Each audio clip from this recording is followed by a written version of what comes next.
Hello बच्चों। तो चलो आज मैं आपको ना एक बहुत ही इंपॉर्टेंट एडजस्टमेंट जो admission of a new partner में पूछा जाता है वो समझाने वाला हूँ। समझो, बच्चों को इसमें प्रॉब्लम होती है तो आप इसे क्या करना, समझना और अपने फ्रेंड्स ग्रुप में ज्यादा से ज्यादा शेयर करना कि सभी को इस कंसेप्ट को प्रॉपरली समझ सके। राइट, तो आज मैं आपको समझाने वाला हूं अबाउट वर्कमैन कंपेंसेशन फंड। तो देखिए सर, ये होता क्या है बताता हूं। तो देखिए, हम समझने वाले हैं about workman compensation reserve and आपको हो सकता है समय वर्कमैन कंपेंसेशन फंड के नाम से भी दे, मतलब रिजर्व वर्ड को फंड वर्ड से रिप्लेस किया जा सकता है। सर ये होता क्या है? देखो बेसिकली क्या होता है ना कि हम जब ऑर्गेनाइजेशन चलाते हैं, सपोज कर लो फैक्ट्री चला रहे हैं, तो फैक्ट्री में बहुत सारे लेबर वर्कर्स काम करते हैं और ऐसा पॉसिबल है कि इतने सारे वर्कर काम कर रहे हैं तो कभी ना कभी किसी न किसी को कुछ इंजरी हो जाए। तो अगर इंजर्ड हो जाता है वर्कर तो भाई वो हमारा काम करते हुए इंजर्ड हुआ है तो मेरी रिस्पॉन्सिबिलिटी बनती है, नैतिक जिम्मेदारी बनती है कि मैं उसे कंपनसेट करूं, उसकी बीमारी का, उसकी प्रॉब्लम का, उसकी इंजरी का इलाज करवाऊं। तो उसके लिए मुझे खर्चा देना पड़ेगा। तो मैं क्या करता हूं, मेरा ऑर्गेनाइजेशन ये मान के चलता है ऐसा हो सकता है और प्रॉफिट से एक पार्ट निकाल के रख लेता है। राइट, तो बेसिकली क्या हुआ कि हम यहां पे क्या कर रहे हैं, वर्कमैन कंपेंसेशन रिजर्व को समझते हैं। पहले देखो, वर्कमैन कंपेंसेशन रिजर्व का मतलब क्या हुआ। This is the part of profit, part of profit. क्या किया गया है, part of profit set aside, निकाल के अलग रख दिया गया है। किस लिए अलग रख दिया गया है? Part of profit set aside to compensate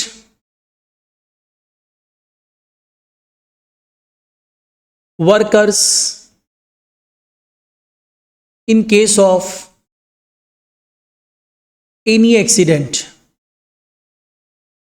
किसी भी एक्सीडेंट में अगर इंजरी होती है किसी वर्कर को तो हम उसके लिए उसे कंपनसेट करते हैं एंड कंपनसेट करने के लिए जो पार्ट ऑफ प्रॉफिट अलग से रख लेते हैं और वो हमारी बैलेंस शीट में, लाइबिलिटी में दिखता है, उसी को हम क्या बोलते हैं, वर्कमैन कंपनसेशन रिजर्व। ठीक है, इतना समझ में आया। अब एक चीज सोचो, since it is a part of profit, हम लोग एडमिशन में क्या करते थे, जो एक्यूमुलेटेड प्रॉफिट बैलेंस शीट में रहता है वो ओल्ड पार्टनर्स में डिस्ट्रीब्यूट कर देते हैं। तो इस प्रॉफिट को भी डिस्ट्रीब्यूट कर दे? नहीं, रुक जाओ, ये एक पर्टिकुलर पर्पस के लिए है। तो इसमें सिंपल सी चीज ध्यान रखना, वर्कमैन कंपेंसेशन क्लेम अगर अराइज होता है तो इन सच अ केस पहले हम इस रिजर्व से पैसा निकाल के क्लेम की तरफ ट्रांसफर कर देते हैं। मतलब हम एंट्री पास करते हैं workman compensation reserve account debited, workman compensation reserve account debited,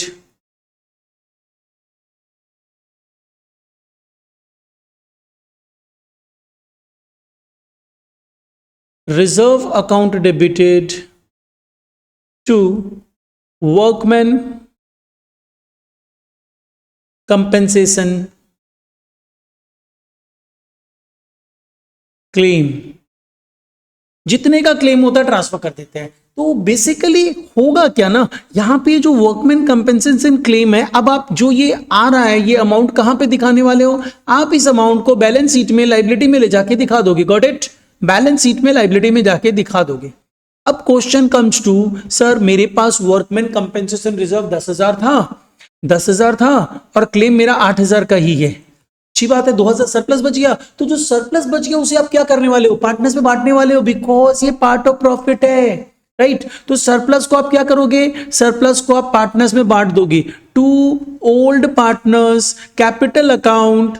अगर आप फ्लक्चुएटिंग कैपिटल मेथड फॉलो कर रहे हो, फिक्स्ड कैपिटल मेथड फॉलो कर रहे हो तो करंट अकाउंट। इन विच ratio, old profit sharing ratio में बांट दोगे। क्या बांटोगे, सरप्लस को बांटोगे। मतलब इन सच अ केस अगर आपके पास वर्कमैन कंपेंसेशन रिजर्व में क्लेम एडजस्ट करने के बाद कुछ अमाउंट बच जाता है तो आप उसे कहां ट्रांसफर कर दोगे, ओल्ड पार्टनर्स के कैपिटल में in their profit sharing ratio. What if sir, अगर यहां पे 10,000 का मेरे पास रिजर्व था, क्लेम भी 10,000 का राइज हो गया, तो इन सच केस क्या होगा, तब कुछ सरप्लस ही नहीं है, डेफिसिट ही नहीं है, कुछ नहीं करना है, बस क्लेम को बैलेंस शीट में दिखा देना, रिजर्व तो गायब हो गया। लेकिन सर अगर मेरे पास क्लेम 10,000 का रहता, रिजर्व 10,000 का रहता और क्लेम 12,000 का होता तो क्या करते, भाई रिजर्व 10,000 ही है, लेकिन क्लेम तो 12,000 है, मतलब लाइबिलिटी 12,000 की बनानी है, तो 2,000 कहां से आएगा? डेफिसिट है आपके पास, तो 2,000 रीवैल्यूएशन से ले लोगे, रीवैल्यूएशन अकाउंट डेबिटेड, डेफिसिट को रीवैल्यूएशन अकाउंट से लोगे। Got it?